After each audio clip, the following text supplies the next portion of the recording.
याद करिए दोस्तों, इस सिविल अस्पताल में क्या हुआ था। यह अस्पताल इंसान को जिंदगी देता है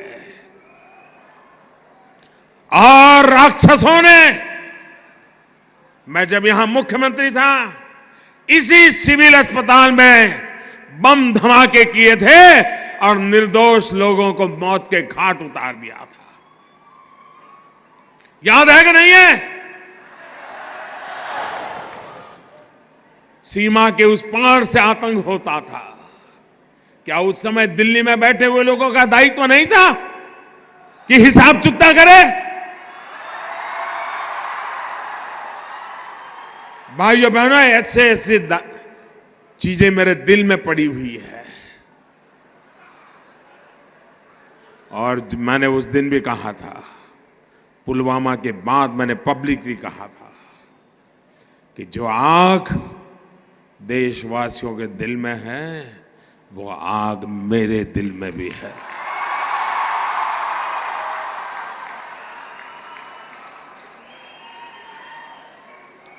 अगर उस समय सरकार में दम होता तो अहमदाबाद की सिविल अस्पताल में निर्दोषों की जान लेने वालों को वहां जाकर के भी हिसाब चुकता कर देते। भाई, मुंबई में 26/11 हुआ, निर्दोष लोगों को मौत के घाट उतार दिया गया, और हम कुछ दिन के बाद चलो अब ठीक हो गया, सब लोग काम पे लग गए। आप मुझे बताइए दोस्तों, आतंकवाद के खिलाफ लड़ना चाहिए कि नहीं लड़ना चाहिए? आतंकवाद को जड़ मूल से उखाड़ना चाहिए कि नहीं उखाड़ना चाहिए? आप मुझे बताइए, कौन पार्टी है जो ये काम कर सकती है? ईमानदारी से बताइए, कौन कर सकता है?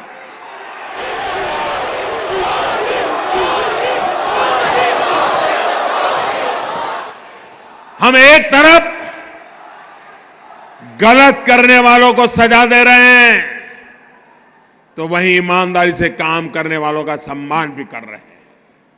और भाइयों बहनों, मैं आज अहमदाबाद की धरती पर आया हूं और सिविल अस्पताल में आया हूं, तो वो दृश्य मैं भूल नहीं सकता हूं। और इसलिए मैं आपको कहना चाहूंगा, 7वें पाताल में होंगे उनको भी मैं छोड़ने वाला नहीं हूं।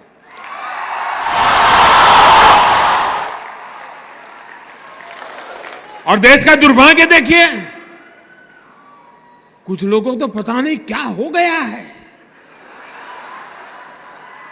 आज पाकिस्तान के अखबार की हेडलाइन देख लीजिए, भारत के नेताओं जो बयानबाजी करते हैं वो पाकिस्तान के न्यूज पेपर की हेडलाइन बन जाती है। ऐसे नेता ऐसी बातें करते हो जो पाकिस्तान के टीवी पर दिखा रहा है, पाकिस्तान की पार्लियामेंट में चर्चा हो रही है। क्या ये देश हित का काम है क्या? आप ऐसी बात बोलोगे जिसे पाकिस्तान तालियां बजाए? अरे देश की जैन सेना ने पराक्रम किया है, देश की सेना ने हिम्मत दिखाई है। और मैं दोस्तों इंतजार लंबा नहीं कर सकता।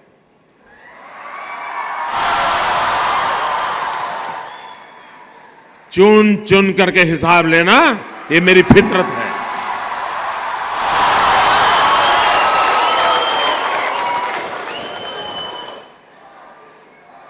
कब तक निर्दोष लोगों को मारने देंगे?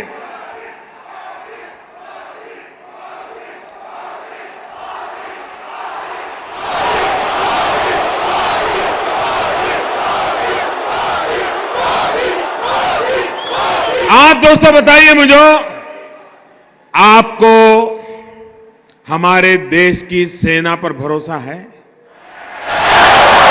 उनकी बातों पर भरोसा है? वो जो कहते हैं उस पर आप विश्वास करते हैं?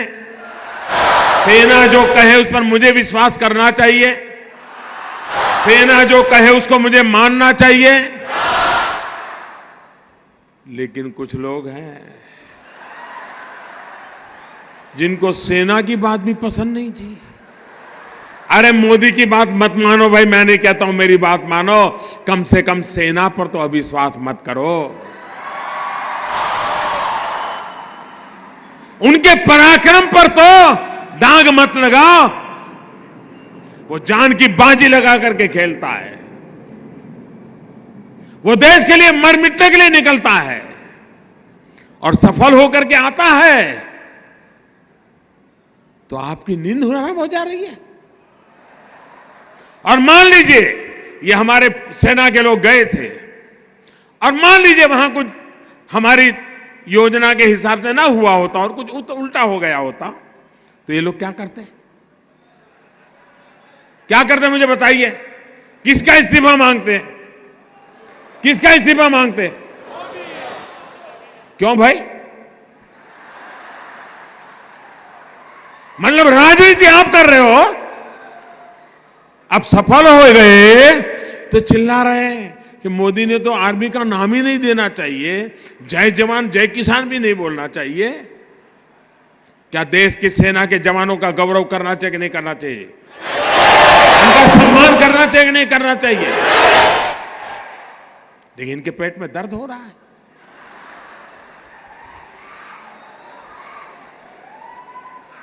अब ये कहते हैं ये तो चुनाव वाला खेल है। जब सर्जिकल स्ट्राइक हमने पहली बार की तब कहां चुनाव था भाई?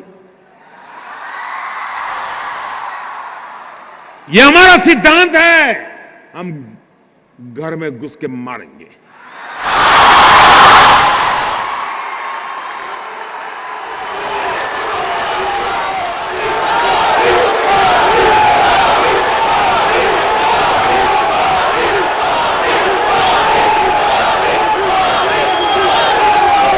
कोई देश ऐसी असहाय अवस्था में नहीं रह सकता है। 40 साल से आतंकवाद हिंदुस्तान के सीनों में गोलियां दाग रहा है जी। भारत मां की सीने में गोलियां दागी जा रही है, बम धमाके किए जा रहे हैं, निर्दोषों को मारा जा रहा है। लेकिन वोट बैंक की राजनीति में डूबे हुए लोग कदम उठाने से डरते हैं। मुझे सत्ता की कुर्सी की परवाह नहीं है, मुझे चिंता मेरे देश की, मुझे चिंता मेरे देश की है, मेरे देश के लोगों की सुरक्षा की है। और इसलिए मेहरबानी करके ऐसे मसलों पर राजनीति मत करो। अरे मोदी कहता है कि मैंने इतने घर बनाए, उस पर विवाद करो ना। मोदी झूठ बोल रहा है, सच बोल रहा है, सही कह रहा है, नहीं करो ना विवाद। नहीं कर रहे हैं, सेना को लेकर के करते हैं विवाद।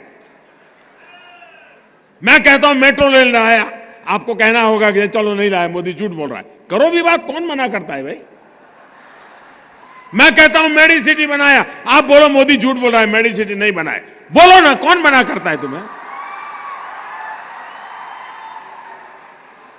मोदी को गाली देने के लिए कोई कम जगह है क्या? पूरा मैदान खाली पड़ा है और मोदी को कोई इतराज नहीं है। सेना को क्यों गाली देते हो? देश के वीर जवानों को क्यों बदनाम करते हो? उनका मनोबल क्यों तोड़ते हो?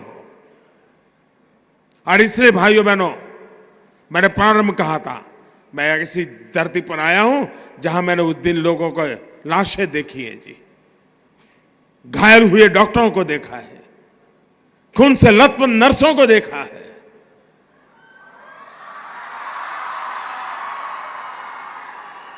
इसलिए मैंने कहा था मैं यहां आया हूं, खुल करके बोलूंगा।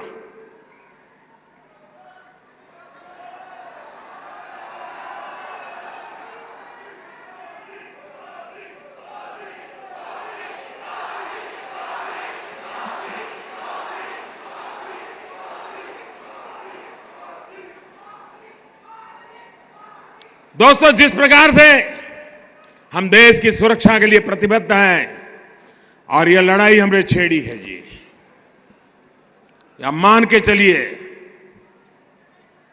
हम देश हित में जो भी आवश्यकता होगा उसको करना हमारी प्राथमिकता रहेगी। मैं देश को विश्वास दिलाना चाहता हूं।